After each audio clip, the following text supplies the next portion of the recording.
오늘 우리에게 주신 하나님 말씀 에베소서 4장 31절과 32절 읽겠습니다. 너희는 모든 악독과 노방과 분냄과 떠드는 것과 해방하는 것을 모든 악의 함께 버리고 서로 용서하게 하며 불쌍히 여기며 서로 용서하기를 하나님이 그리스도 안에서 너희를 용서하신 것 같이 하라. 아멘. 하나님께서 아담을 만드신 후에 보시기에 심히 좋았다고 말씀하셨습니다. 우주 만물을 만들 때마다 하나님께서 그것을 보시며 기뻐하셨어요. 그리고 보시기에 좋았는데 특히 우리 인생을 만드신 다음에는 심히 좋았다. 정말 완벽한 작품이었다는 거죠. 그런데 이 아담을 만드시네 말씀하시기를 사람이 독차하는 것이 좋지 못하다. 그런 이상한 말씀을 좀 이해하기 좀 어려운 그런 말씀을 하십니다. 하나님의 작품으로서 완전하게 만들어진 왜 우리 인생을 두고 하나님께서 좋지 못하다는 그런 말씀을 하신 것일까요? 어쩌면 그것은 우리가 추론해보기는 하나님의 존재 방식을 표현할 길이 없어서 홀로서는 하나님의 존재 방식을 표현할 길이 없기 때문에 하나님께 최고의 영광을 돌리기 어려운 그것을 두고 하신 말씀이 아닌가 그런 생각을 해봅니다.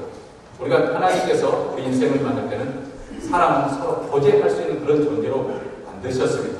우리를 인격적인 존재로 만들어서 하나님과 나서의 관계도 교제가 이루어지고 또 사람과 사람 사이에서 사귐이 이루어지는 그런 인격적인 존재로 만드셨는데 홀로 있어서는 그 일이 이루어질 수가 없다는 것이죠.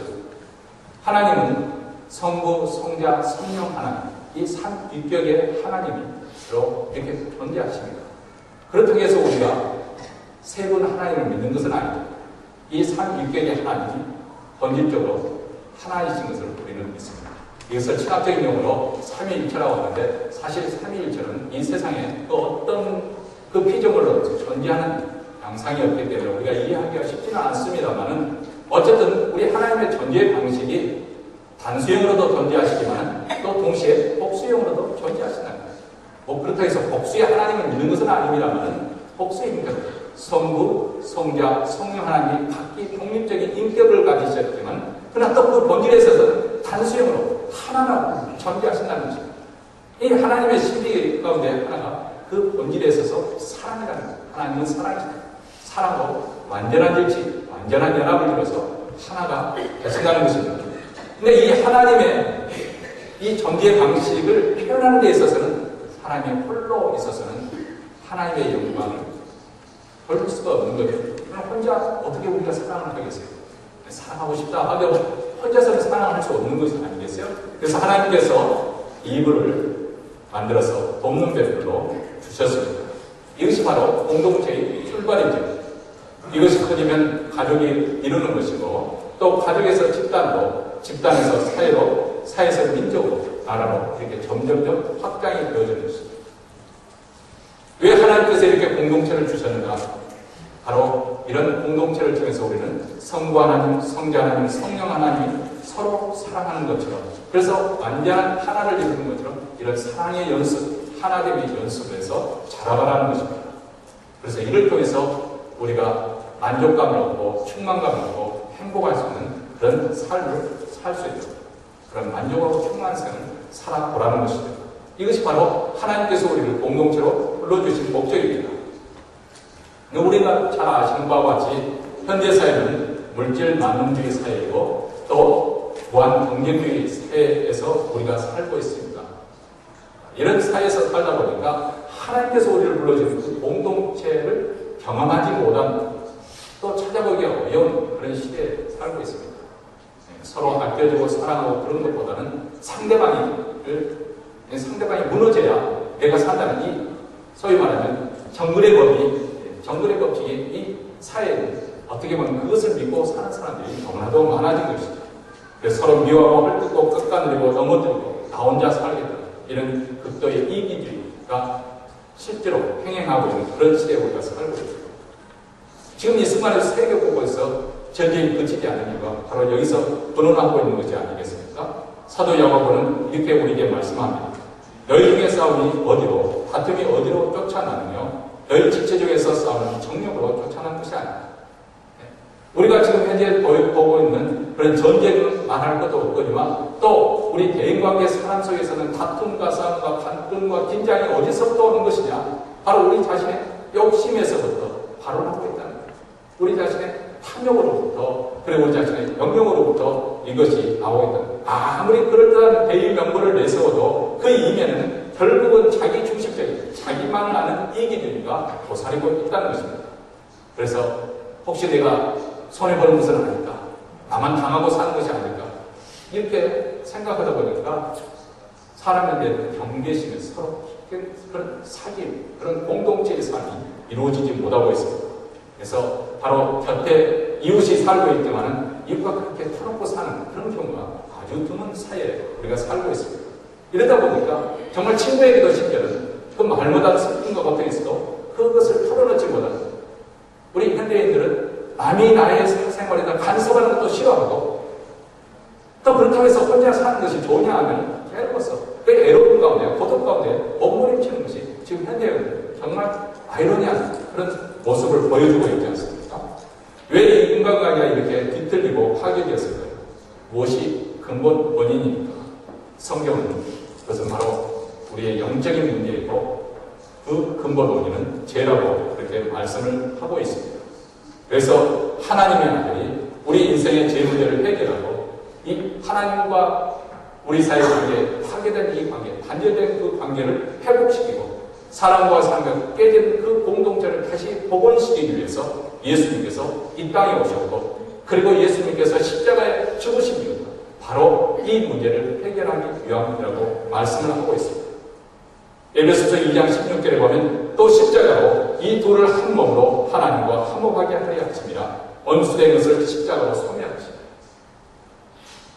예수님께서 십자가에 죽으신 것은 원수되었던 하나님과 우리 사이의 관계가 화목하게 되어지고 죄로 그 관계가 깨졌는데 다시금 하나님과 관계가 회복이 되어지고 하나님과 관계가 화목함이 되어지니까 서로 적대감이 있었던 그 사람과의 관계 속에도 화목함이 이루어지고 십자가로 말미암아 화목, 사랑이 회복되어지고 상처가 치유되고 그리고 하나됨이 이루어지고 이것이 바로 예수님께서 십자가에서 죽으신 그리고 그를 통해서 이루신 목적이라고 말씀을 합니다.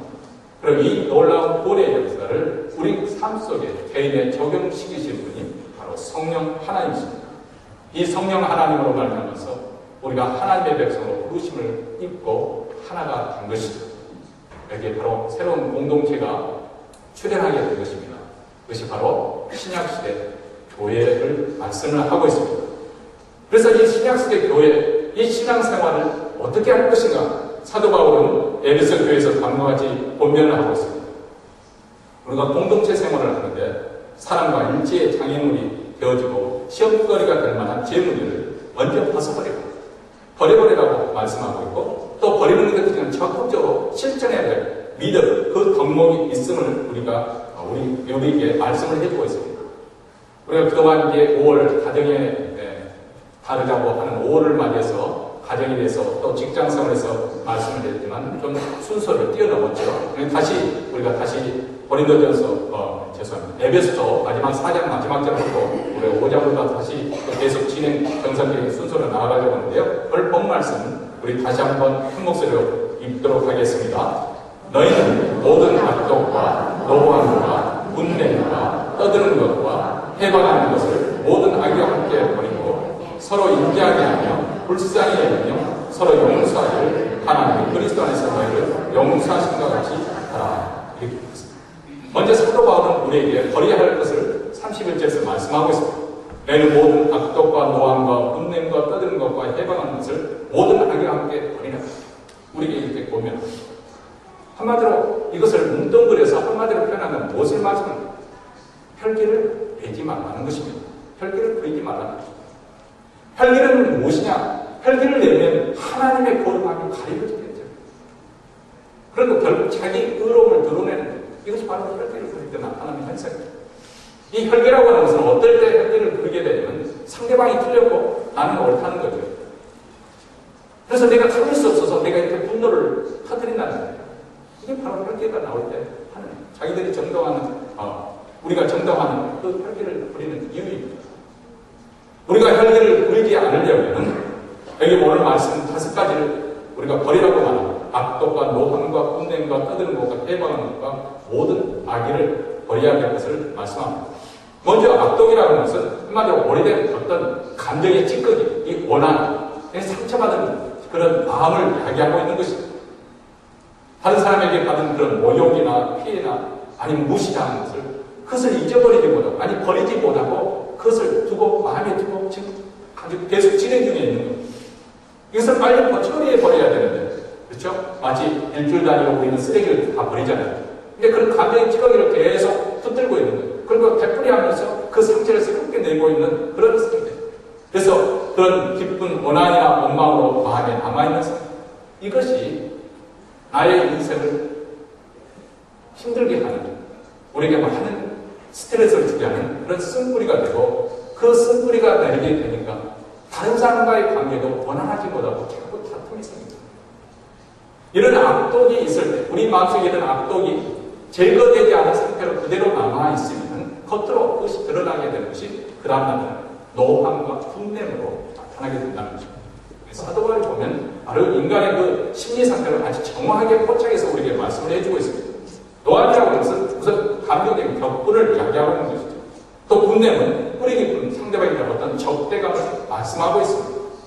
이 노함과 분냄은 그러면 어떻게 표현되는가? 그 다음 단계로 진행되어서 떠드는 것과 해방으로 그것이 표출이 되어진다는 것입니다. 이 떠드는 것이라고 하는 것은 흥분해서 서로 싸움에서 고래고래 불화함을 지르는 이런 것을 지금 떠드는 것으로 이렇게 표현을 하고 있고요. 해방이라고 하는 것은 당사자가 없는 가운데서 그 당사자가 없는 가운데 그 사람을 비방하거나 그 사람의 명예를 훼손시키는 이게 해방입니다. 그리고 마지막으로 악의를 버리라. 이 악이라고 하는 것은 이 앞에서 말했던 모든 것을 다 포함해서 남에게 폐해를 끼치는 모든 그런 어떤 악한 성향을 악이라고 말씀을 하고 있고 실질적으로 이것을 즐기는 거예요. 다른 사람이 그렇게 해방을 하고 다른 사람에 대해서 떠들고 뽐내고 이런 일이 일어나서 한 사람이 망가지는 것을 그것을 곁에서 보고 즐기는 거예요. 또 아니 그 즐기는 것은 그뿐만 아니라 그런 일을 도모하는 그런 성향을 가리켜서 악이라고 이렇게 표현을 하고 있습니다. 만약 내가 진정한 그리스도인이라고 한다면 이런 일에서 멀리 해야 된다고 말씀을 하고 있습니다. 지금 사도 바울이 말씀을 주는 것은 지금 어느 믿지 않는 예수님을 믿지 않는 불신자에게 지금 말씀하는 것이 아닙니다. 에베소에 있는 성도들도 그리스도인이 되었지만 그들 가운데 아직 이렇게 제거돼야 될 그런 악한 일들이 지금도 진행되고 있기 때문에 사도 바울이 권면을 하고 있는 거 아니겠어요? 사실 믿지 않는 사람들은 이런 것들이 죄라고 생각하지 않는 거죠. 그냥 살다 보니까 뭐 다른 사람들 다 그렇게 살고 인간 사는 것이 다 그것이 아니냐 그렇게 대수롭지 않게 생각을 합니다. 그런 일이 일어나도 그래 내가 그렇게 화를 낼 만한 일이 있으니까 화를 낸 거지 내가 그렇게 못된 사람이라고 생각하지 않는 거죠. 그러니까 그 사람들은 그런 삶 속에서 그렇게 살더라도 그렇게 전혀 살더라도 한 번도 그것이 죄라고 생각을 하지를 않습니다. 뭔가 잘못되고 있다고 생각하더라도 사실 또 그것을 해결할 길도 없는 거죠. 왜냐하면 이런 것들은 타락한 본성에서 자연적으로 섞어져 올라오는 그런 일들이기 때문에 그렇습니다. 이 일은 오직 하나님의 은혜를 깨닫고 성령을 받은 사람들, 성령을 받은 사람들만이 이 문제가 뭔가 좀 문제가 심각하다는 것을 깨닫게 됩니다. 이것이 그냥 우연히 우발적으로 내가 폭발한 것이 아니고 내 마음속 죄가 역사하고 있구나 하는 것을 자각하는 사람이 바로 하나님의 사람들입니다. 예수를 믿는 사람들은 이런 일들이 내가 신령한 사람으로 하나님의 사람으로 살아내는 이것이 도무지 어울리지 않다는 것을 본능적으로 직감적으로 깨닫게 되는 것이고 또 이 일들은 하나님이 기뻐하시는 일이 아니라는 것을 알기 때문에 이 일로부터 멀리하는 거죠. 그런 자리에서 멀리하는 것이죠. 이런 일에 대해서 진죄를 지면서 떨쳐버리려고 하는 것이 바로 그리스도인이라는 거예요. 왜냐하면 이 모든 것들은 마귀에게 속한 것이고 마귀가 좋아하는 죄들이기 때문에 그렇습니다. 여기 보면 사도 바울은 뭐 두리뭉실하게 이렇게 말하지 않습니다. 구체적으로 악독과 분냄과 노함과 떠드는 것과 해방되는 것 모든 악의들을 버리라고 이야기를 하고 있죠. 그러고 난 다음 이런 것을 제거하고 그것을 거치는 것이 아니라 더 적극적으로 하나님과 예수 그리스도의 거룩한 성품을 닮아가는 그런 믿음을 실천해야 될 것을 32절에서 말씀합니다. 32절 읽겠습니다. 서로 인자하게 하며 불쌍히 여기며 서로 용서하기를 하나님이 그리스도 안에서 너희를 용서하신 것 같지 않습니까? 다시 한번 이 말씀을 곰곰이 한번 궁리를 해보기 바랍니다. 이것은 흉내내서 이렇게 살아야겠구나 해서 되어질 일이 아닙니다. 여기서 어떻게 보면 우리가 어떤 존재가 되느냐, 어떤 사람이 되느냐, 근원적인 내부로부터의 변화를 의미하는 것이고요. 그런 내부적인 변화에서 이제 흘러나오는 삶의 그런 믿음을 말씀하고 있는 것입니다. 다시 말하면 성령으로 거듭나는 사람들만이 이런 믿음의 출발점이 이루어질 수 있는 거예요. 그렇다고 해서 나는 수동적으로 가만히 있어도 성령께서 내 안에서 다 알아서 해준다는 것이 아니고 사도 바울이 뭐라고 말합니까? 이것을 적극적으로 추구하라. 이것을 구하라는 것입니다. 이것을 실천하라는 우리에게 말씀을 하고 있습니다. 그냥 악한 것을 버리는 것을 그치는 것이 아니고 그것을 대체할 수 있는 좋은 사람을 채워가라는 것입니다.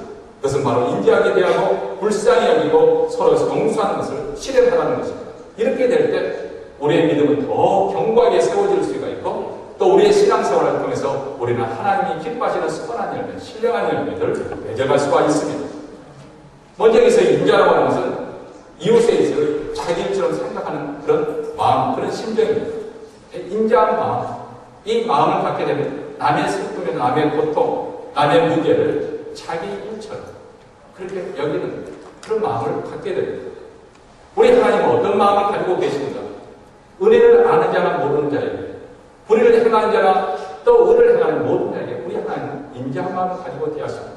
그래서 마태복음 5장 45절에는 이같이 한즉 하늘에 계신 너희 아버지의 아들이 되리니 이는 하나님의 그 해를 악인과 선인에게 비치게 하시며 비를 의로운 자와 불의한 자에게 내려오십니다. 해를 악인에게 선에게 같이 우리 생각 같으면 해를 비칠 때 선한 사람에게만 쫓아다니며 햇빛을 비치고 악한 자에게만 항상 어둠이 내리는 것은 참 좋을 것 같은데 신날 것 같아요. 비를 내리더라도 참 착한 농부에게 관만 비를 내리고 악독한 불의한 자에게 그냥 계속 가뭄이 들으면 참 좋겠는데 우리 하나님은 그렇게 속 좁게 하지 않아요. 인자한 마음으로 모든 사람을 따진다는 것입니다. 그러면서 우리에게 그런 인자한 마음에 국민이 여기라 불쌍히 여기라고 할 때는 이 불쌍히는 심퍼사예요. 국민의 마음, 연민의 감정을 가지라는 거예요. 불쌍히 그러니까 남의 고통에 대해서 아주 민감하게 생각이 돼요. 그렇게 하는 것이 바로 우리 그리스도인들이 하는 심정이라는 것입니다. 오래전에 제가 한번 소개해 드린 거 있는데 이미 세상을 떠난 박완서씨라고 소설가가 있습니다. 그분이 소설을 많이 좋은 소설을 많이 썼는데요. 그분이 수필집에서 한 대목이 다른 건 다 잊어버리는데 그 대목만 참 인상 깊게 나옵니다. 제가 설계도 한번 썼던 그런 기억이 나는데요. 이분이 한 번은 자기 독자인 여성, 사회적으로 상당히 잘 나가는 그런 독자 여성과 함께 길을 가고 있었습니다. 길을 가다가 그 독자의 친구가 되는 보니까 옛날 친구한테 정말 우연히 길 바닥에서 서로 만나게 된 거예요. 그래서 한참 서로 주거니 받고 하는 것을 박은선 소설가는 이렇게 곁에서 이렇게 지켜보고 있는데 둘이 한참 이야기하더니 그 상대방이 갑자기 길바닥에 주저앉아서 그렇게 울더라는 거예요. 상당히 당혹스러운 일이잖아요. 길바닥에서 이렇게 주저앉아서 여성이 이렇게 운다는 것은 보통 일이 아니지 않습니까? 그러니까 그 독자인 여성이 그 여자가 한참 이게 등을 어루만지면서 위로하고 그렇게 참 해서 야, 참 아름다운 마음씨를 가지고 있구나, 가지고 계시구나 하고 이렇게 마음에 참 뿌듯한 그런 마음을 이렇게 가지고 있었는데 그러고 나서 한참 이렇게 위로하고 하고 끝나면 그 여성은 힘이 없는 채로 그냥 떠나고 그 독자 여성은 다시 길을 가는데 그 독자 여성이 표정을 싹 바꾸면서 선생님 저렇게 되면 저 사람 끝장이죠? 그렇게 말하더라고요. 이게 사람의 그 놀라운 이중성을 발견했다 하는 그런 내용입니다. 좋은 정과만 하더라도 참 불쌍하다. 그래 마음이 얼마나 이렇게 한 마음이 되어줄 것 좀 했는데 동화설계가 바쁘게 표정을 싹 바꾸면서 그 사람이 마치 그렇게 됐던 것이 아주 뺏어보고 그것을 즐기는 마음이 돼가지고 저렇게 끝장이죠. 이렇게 말하더라고요. 여러분 우리 인간의 타락한 마음속에는 사람이 내가 경쟁관계에 있는 사람이든 어떤 사람이든요 안 됐을 때 더 그것을 고소하게 생각하는 성향이 있습니다. 다들 안 그런 척 그러시는데 저는 그렇습니다. 같은 목회자도 목회자 죽을 수도 있다는 이야기를 저는 오히려 신나는 것 같아요. 근데 그런 마음을 가지면 안 되기 때문에 얼른 그런 생각을 없애려고 하는 것이지, 타락한 본성에는 상대방이 아닌 불행을 보고 즐기려고 하는 이런 악한 마음이 우리에게 있다는 거예요. 사도 바울이 우리에게 말하는 것은 불쌍히 일하는 것은 우리가 똑같은 죄인의 입장에서 그들의 아픔을, 그들의 불행을, 그들의 실패를 날 것처럼 공감해 줄 수 있는 그런 사람이 우리 그리스도인이라는 것입니다. 그리고 이렇게 인자한 마음과 불쌍히 여기는 사람들이 서로 용서하는 이 말씀을 실천할 수가 있다는 것이죠. 근데 서로 용서라 말씀하실 때 하나님이 우리를 용서하시니까 서로 용서라고 말씀합니다. 하나님이 십자가에서 우리를 불쌍히 여서 무조건 용서해 주신 것처럼 우리도 다른 사람 무조건 용서하는 거예요. 얼마나 듣기 좋은 말씀입니까? 인자하게 여기고 불쌍히 여기고 서로 용서하라. 이 아침 우리 마음이 이렇게 평안한 상태에서 이 말씀을 들으면 아멘 하고 기꺼이 수용할 용의가 있지요. 근데 만약 우리에게 해악을 끼쳤던 사람, 불구배천의 원수가 있다고 한다면 이 말씀이 설득력 있게 들릴까요?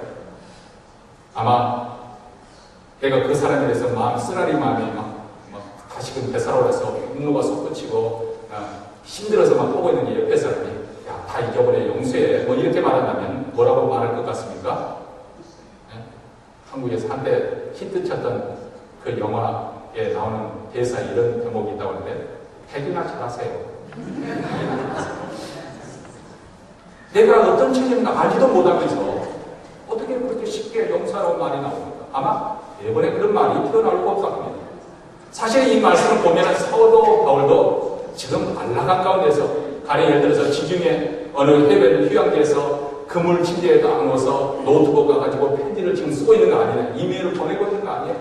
지금 사도 바울이 어디서 이 에베소 소식을 보내고 있습니까? 로마에 있는 감옥에서 이 편지를 쓰고 있는 것입니다.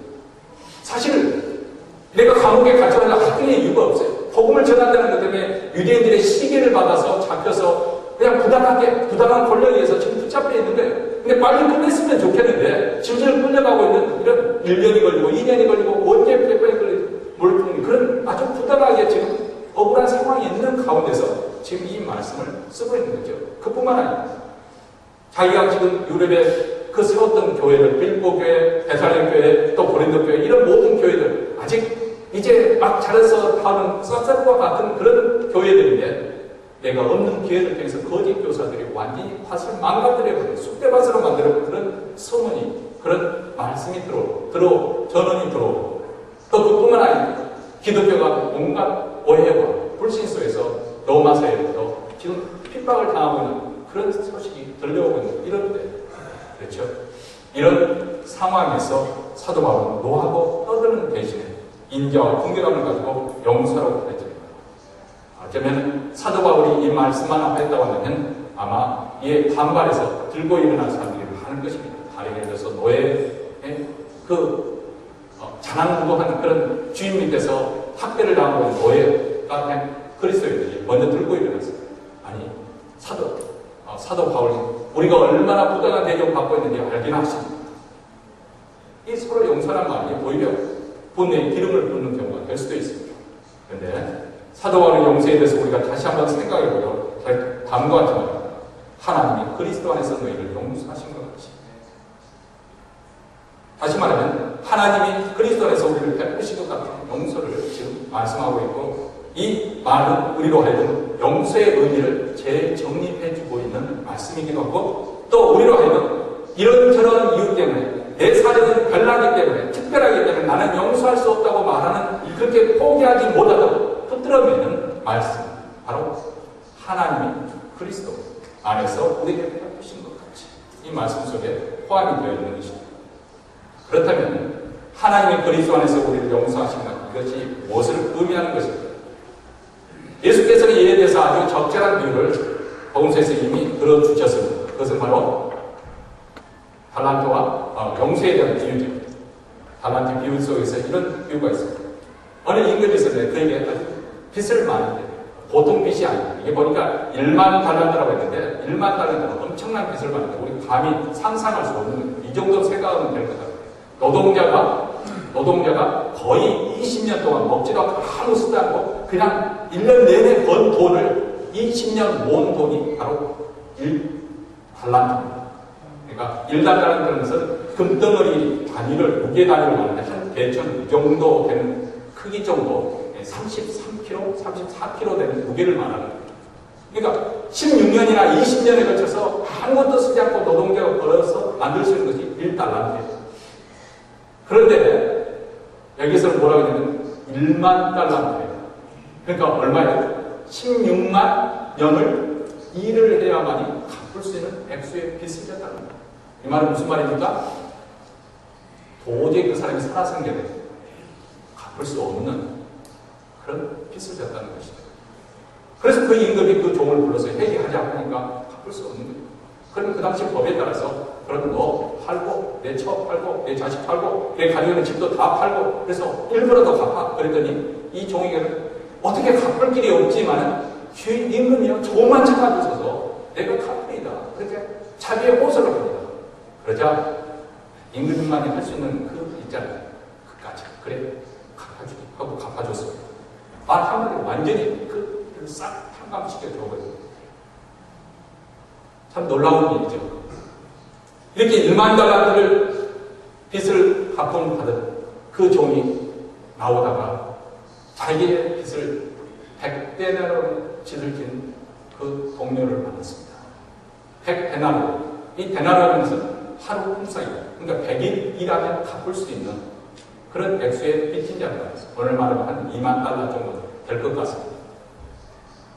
뭐 가능한지 모르겠지만 어쨌든 그 정도의 액수라고 생각하면 좋을 거예요. 근데 열심히 일하면 뭐 불가능한 것은 아니잖아요. 근데 만나자마자 그 사람의 목돈을 붙들고 돈을 갚으라고 재촉을 하니까 그 사람이 좀만 참아달라고 함에도 불구하고 돈 갚지 않으면 널 갚을 때까지 널 감옥소에 집어넣고 하고 그 당시 법에 따라서 법대로 그냥 감옥소에 집어넣어버리고 말았습니다. 이 말을 듣는 청중들이 어떤 생각을 갖겠어요? 또 여러분은 어떤 느낌이 드십니까?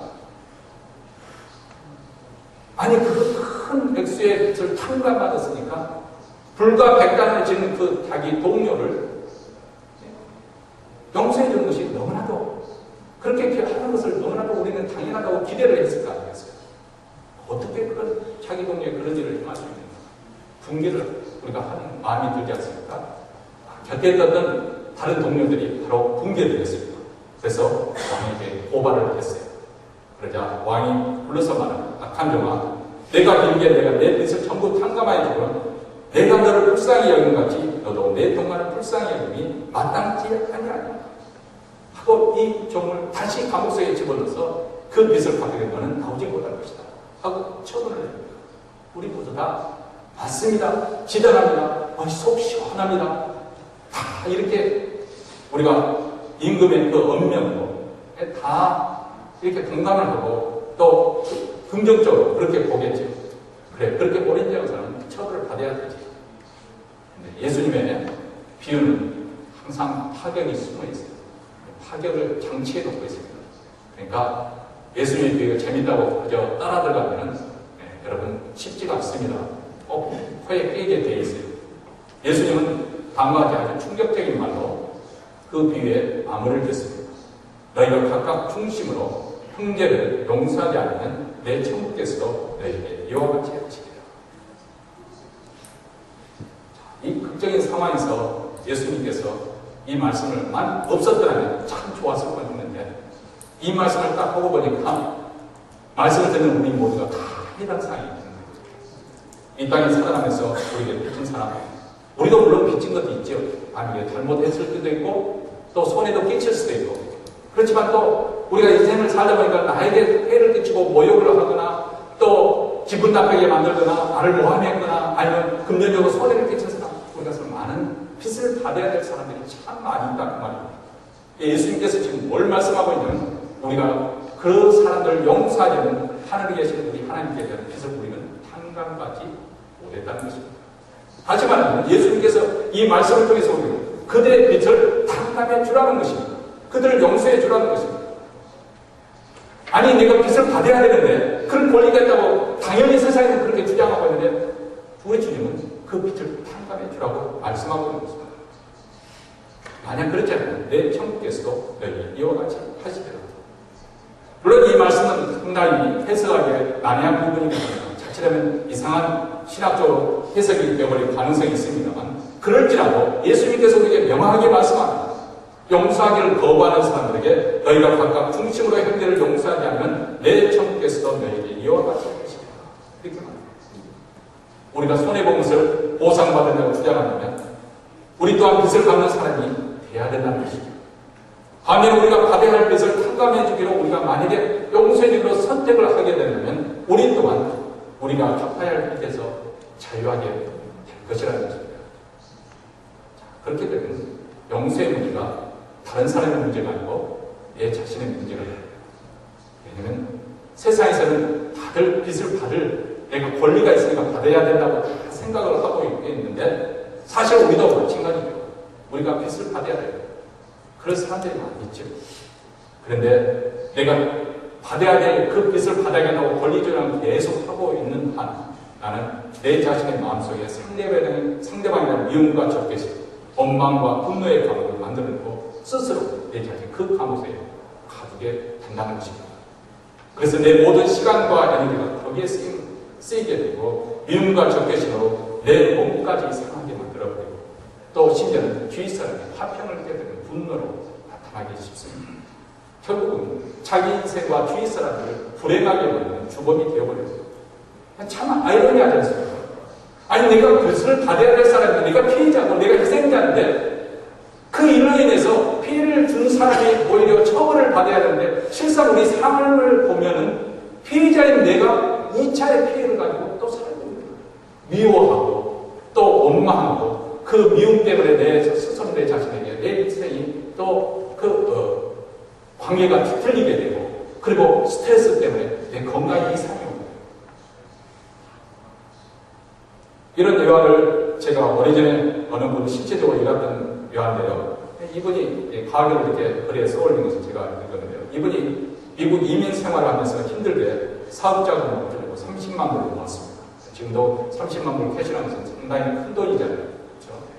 정말 미국에서 쓰지도 않고 어떻게든 그래도 한번 멋지게 살아보겠다고 가서로 30만 불을 모았는데 그날 친구가 찾아와서 내가 아이들은 기가 막힌 걸 발견했다. 이거 하기만 하면 투자하기만 하면 대박이 걸려. 아주 가만히 좀 다 설득을 해가지고 그 30만 불을 정말 올리면 했습니다. 근데 알고 보니까 완전히 이 친구가 대신에 사기를 하거든요. 그 돈을 등쳐먹기 위해서 거짓말을 한 것입니다. 하루아침에 30만 불이 완전히 사라져버렸던 것 같습니다.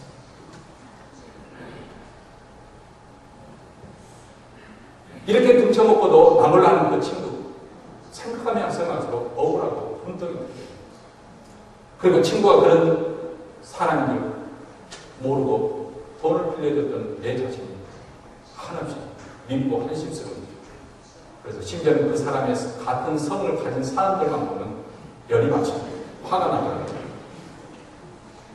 어떻게 그 돈을 내가 모았는지 그것을 생각하기만 정말 피가 거꾸로 솟구치는 거예요. 낮에도 일이 손이 잡히지 않고 밤에도 잠이 오지 않습니다. 이렇게 뭔가 마음은 지쳐가지만 우리 눈을 감고 잠을 청해도 잠이 오지 않고 수면제를 복용하도록 불면증이 심해졌습니다. 이런 상태에서 거의 2주째 하니까 사람이 미치겠다는 거죠. 죽을 것만 같았어요. 그래서 그날도 기력이 없어서 누워있는 상태에서 하다 보니까 하나님께 하소연하는 기도를 드리게 됐습니다. 주님, 제가 이대로는 내가 죽겠어요. 너무 힘들어요. 너무나도 엉뚱하고 억울하고 분통이 되고 미치겠어요. 왜 내가 이런 일을 억울하게 당해야 될까? 항의를 했습니다. 그렇게 항의하면서 기도하다가 한숨을 내쉬면서 고백을 했습니다. 주님, 제 돈을 빼묻은 아무를 용서하겠습니다. 아니, 용서합니다. 이렇게 용서의 기도를 드리기 시작했습니다.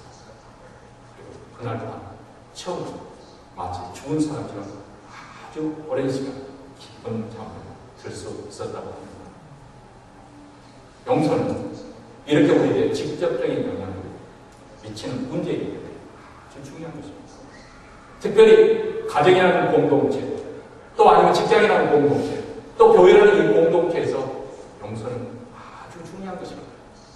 왜냐하면 우리가 인생을 살다 보면 남편, 나를 위해서 생명이라도 줄 것처럼 사랑한다고 그렇게 결혼했는데 10년, 20년 살다 보면 세상 나쁜 놈이 바로 남편이에요. 아니 남편이 그렇다고 해서 사회에서 정말 나쁜 사람이냐 하면 사회에서는 진짜 모범생이거든요. 근데 서로 역할 관계 속에서 터미잡고 않기 전에 나쁜 역할만 하다 보니까 사소한 것이 쌓이다 보니까 이게 악순환이 되고 결국 남편이 세상에 가장 나쁜 악질적인 남자가 되어버리고 아내는 세상에서 가장 악질 같은 그런 여자를 원수를 만난 거죠. 여러분 사람관계는 그렇습니다. 우리가 어떤 관계를 맺느냐에서 점점 좋은 관계가 될 수 있고 점점 나쁜 관계인데 이 악순환을 끊어버리고 다시금 선순환으로 만들 수 있는 그런 능력이 세상 사람이 있느냐? 결론적으로 보면 없다는 거예요. 그러면 어디서부터 이런 능력이 오는 것입니까? 하나님으로부터 오는 것입니다.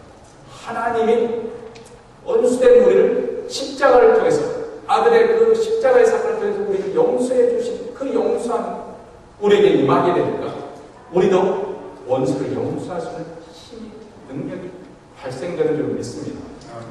여러분 마음에 담아두지 마십시오. 여러분 일주일마다 쓰레기는 잘도 버리잖아요. 그렇죠?